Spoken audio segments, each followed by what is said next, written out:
tayo sa Greenbelt, Makati, Greenbelt 3. Ito yung mga luxury stores. Medyo mahal lang ang mga goods dito. Medior, Celine. Akala ko dati ang Celine ay local. International pala yan. Medior, Louis Vuitton, Tiffany & Company ito sa kabila. Ayan Fendi. Fendi. Hindi ko naman mga ano na ito. Louis.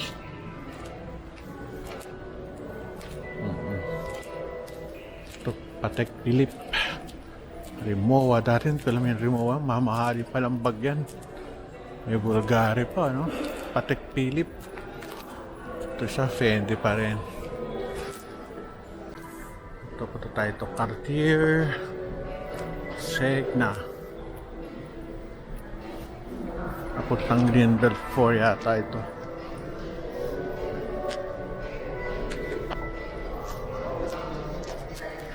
Jimmy Choo. Ano ito isa? Roger Vivier. Kaya pupunta ka dito sa Greenbelt 3, medyo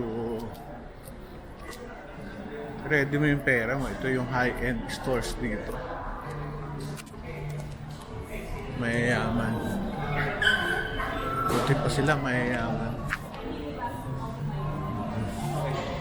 Konti lang tao kasi hindi ito yung pang-common na Filipino kasi nga medyo big time ang mga tindahan dito. Labas tayo. Parang kumunti ang tao dito. Dati pag bagay siguro pag linggo marami. Ang ganda Para tayo na sa ibang bansa. Doon ang mga puno. Doon ako madalas sa kabila. Di ba alam kung Greenbelt ito Greenbelt 2. Yung Greenbelt 1 na yun, sinira na. Ayos Dito yung merong turtle, pero wala na yata. Ano pa yung kabila? Doon ako madalas dati Greenbelt, Greenbelt 5 pala yun.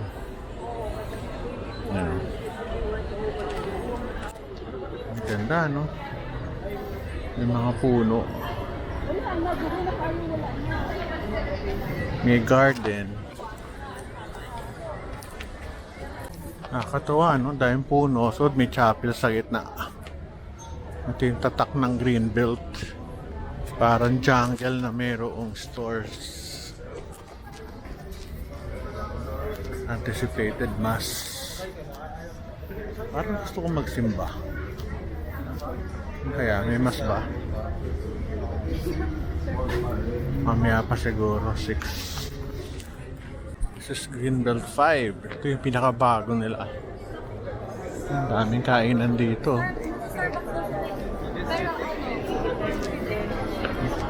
Shake and shop. Ayos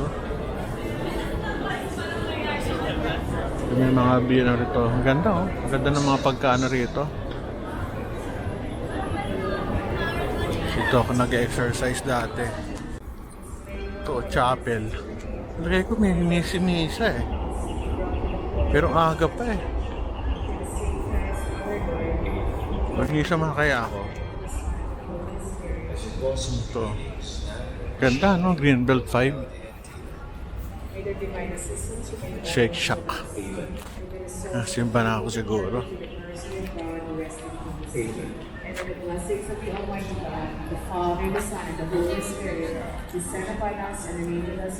Nagsimba na tayo.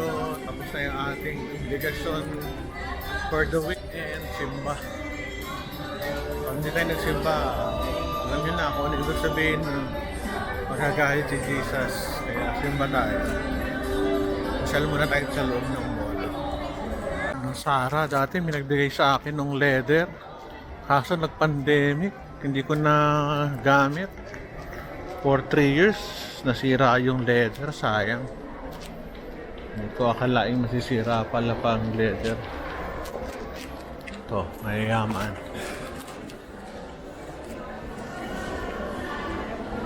Joe Malone. Lancome. Hublot. Dati chocolate ito eh. Chocolate ng Japan. Naging Harla na. Sarap kaya coffee dito. Ang dami na nasara. Dati meron din dito daan eh. Ito si Royce dito napunta. Wala na yung daan. May daan to eh. Kawawa naman yung mga stores na wala. Red Lane.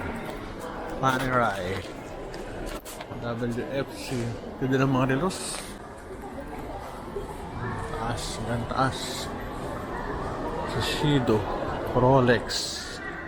Chanel. Nego. Kaso di mo na ako mahilig sa mga ano. Sa mga damit na ganyan. Ay nako. Ganda. Dati nagtuturo ako sa Asian Institute of Management Conference Center ng every Thursday, 7 o'clock for business people. Kaya kasi dumating ako ito ng mga 4:30, lakad muna ako dito. Nakaka 10,000 steps ako, more than 2 hours.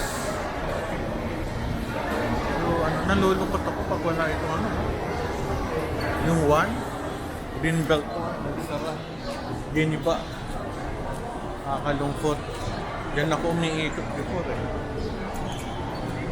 Wala talagang ngayon ang buhay. Maganda itong lugar natin.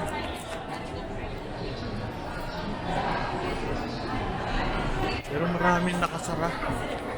Hindi ko alam kung bakit. Nakakalungkot.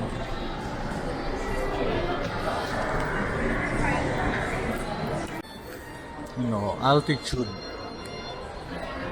ng drone sarado, yung Lush na doon pa rin.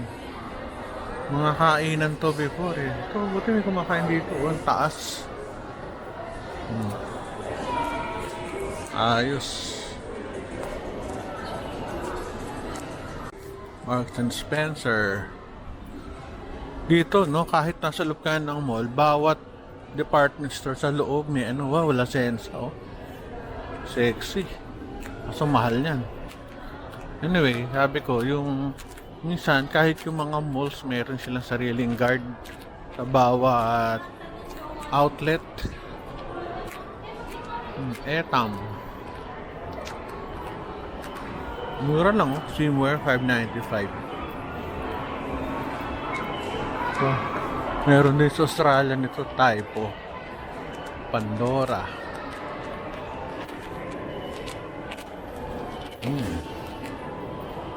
Benefit. Ganda.